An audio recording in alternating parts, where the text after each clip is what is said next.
Hi, I'm Will from Tested. I'm Norm from Tested. Norm, what's that black thing on your arm? Oh, whoa. I didn't realize. What's up with that? It's called the Jawbone Up. Oh, it's very clever. It's a ha. fitness tracker from Jawbone. They traditionally have made Bluetooth headsets. Okay. And this, surprisingly, it's not a Bluetooth device. So a fitness tracker means it's a pedometer. It has an accelerometer, Yes. so it can track your movement. Pedometer sounds very inappropriate. All sorts of. No. It's that thing. It tracks how many steps you're walking. The bear. So you use the Fitbit. Yeah. The Fitbit I use the Fitbit. I tested this body immediate thing. I've used a bunch of these devices. This is the first time you've had one, though. Yes. And it's very fashionable. That's the first thing I want to say about it. It's a little thick. Well, no, I think it's all right. You think it's okay? It fits my arm perfectly. Reasonably comfortable. Yep. What is inside that wristband, Norm? So inside this little rubber wristband thing, electronics. There's a battery in here, so it's rechargeable lithium-ion battery. Okay. There's a pedometer to track your movements, and then there's also a little small motor for vibration alert to wake you up when you go to sleep. Okay. So controls are relatively easy. There's only one button controls. It's on the end of the wristband here, and you can hit it once. You know what mode it's in. It's only three modes. You have your green light, which I don't think you can see right now. The green light means daytime mode. Just you're walking, you're living your life, whatever. If you hold down the button, it'll change, it'll vibrate, and it'll let you know that it's in sleep mode, so you see a blue moon. So you put that on before you go to sleep? Before you go to sleep, and when you wake up, you hit it again, and it goes back to wake-up mode. And then when you go to the gym, when you're working out, basically when you're running, not lifting weights or anything, or you're running outside, you can hit it once and hold it again. It'll flash green and it'll be in workout mode. So one other thing it does, and the reason that has a vibration motor, is that it can wake you up, can help you wake up from sleep too. So does it do like natural wake up? Is it that kind of thing, or is it? They say it's natural wake up, so you set a time that you want to wake up, that you need to wake up by. Like the drop dead. Yeah, exactly. So for example, I set 7 a.m. and then it'll set within half an hour of that, whether 15 minutes before or 15 minutes after. Okay. It will wake you up at a random time. It will slowly vibrate. And is that based on your level of activity in the morning, or? I don't know whether that is. The first couple days I tried it, it woke me up within like 10 minutes of that time. Okay. But then the last 2 nights, it woke me up at 6:45 at both nights in a row. So it's kind of inconsistent. It's kind of like a unpredictable alarm. I don't think that actually tracks whether you're in deep sleep or light sleep before waking you up. Okay. I'd like to think that it does, but it's kind of hard to test that. It also feels a little weird to have this wristband if you're not used to It's a little wearing to uncomfortable. watch something. Yeah. I woke up the first couple of nights. I woke up in the middle of the night. Like, what is this thing? What was grabbing my wrist? But So it's not a Bluetooth device, though. no. So the way you connect it to your phone, so you have to use an iPhone app or an iOS app, is on the other side, and it's also the same way you charge it. It's through the headphone jack. It's kind of cool. Wait, but that's for sound, not power. Well, just like those Square Or data. credit card readers, all you do is you plug it into the headphone jack, and on the fascinating. phone you can sync it. So you have to connect to the sync, and it charges and syncs over this analog headphone jack. And I think it's kind of cool. But does it charge off of the iPhone?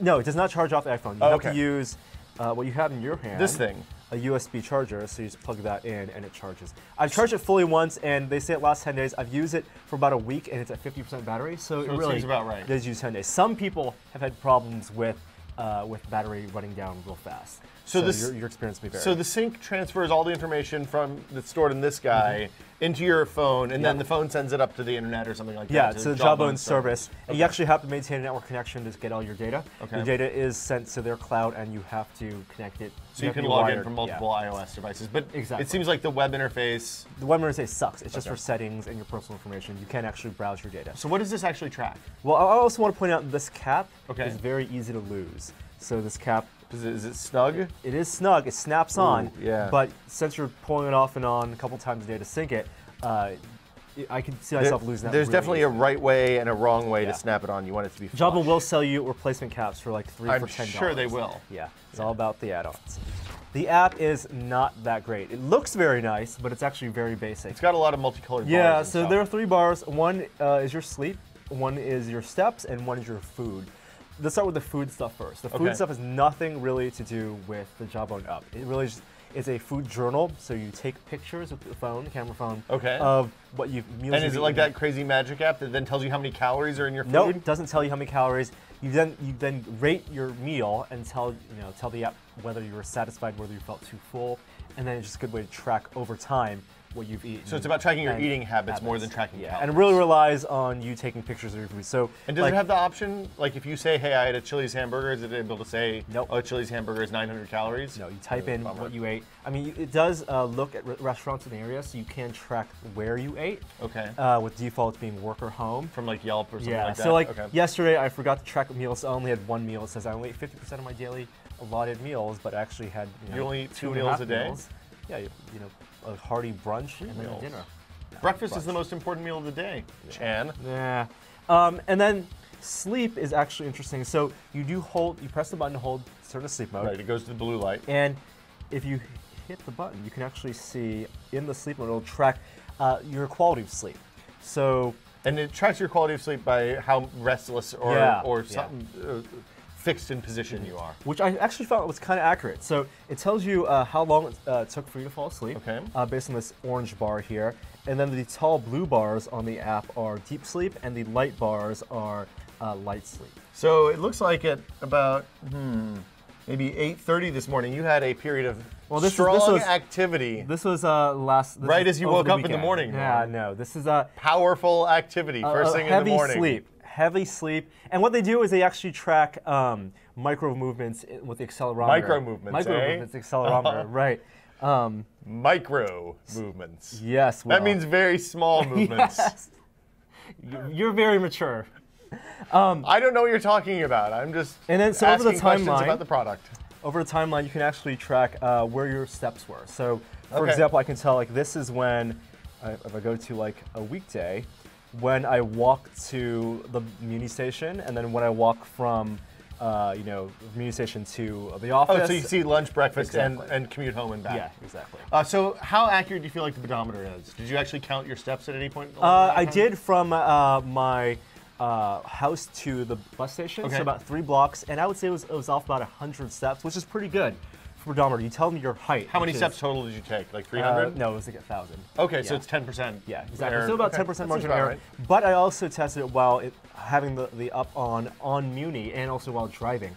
And it was, while driving, when I'm taking 0 steps, it said I took an extra 100 steps. So even just from the bouncing of the car. Bouncing the car and turning the wheel. But on the bus, it was actually only off by like 10, 20. So when I'm sitting still and not moving my hands. So it's not precise. It's not exact. Yeah. But you'll have a general. It's a you have a general good. You have a good sense of what where your moments of high activity are. Okay. And if your goals are like 10,000 steps a day, then being off by a couple hundred isn't that bad. There is a social mode, so you can add teammates. So if you have friends who have this, I have a couple tested readers as teammates. You can track their progress. Are there like and team goals and things like that? Exactly, team goals. So you can set, combine my 3-person team, I want to walk 100,000 steps in a week or something. It's a lot of steps. And that's a goal. So you set challenges for yourself. You can create challenges. There are public challenges, like Nobi Mobi Boy style. Together we will walk 1,000,000 miles or something like that. Do you feel like the pedometer was less accurate because it was on your arm instead of on your hip or waistband or something? I haven't compared it to the Fitbit.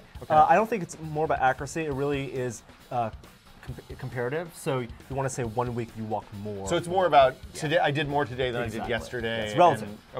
Interesting. But the app it is a little slow, and I found that it's not very user friendly. They did update it recently. Like before, when it was in this mode, it was tough to get out of the landscape mode, but they added a button just recently. What's that smiley face at the bottom of your it says that I ate a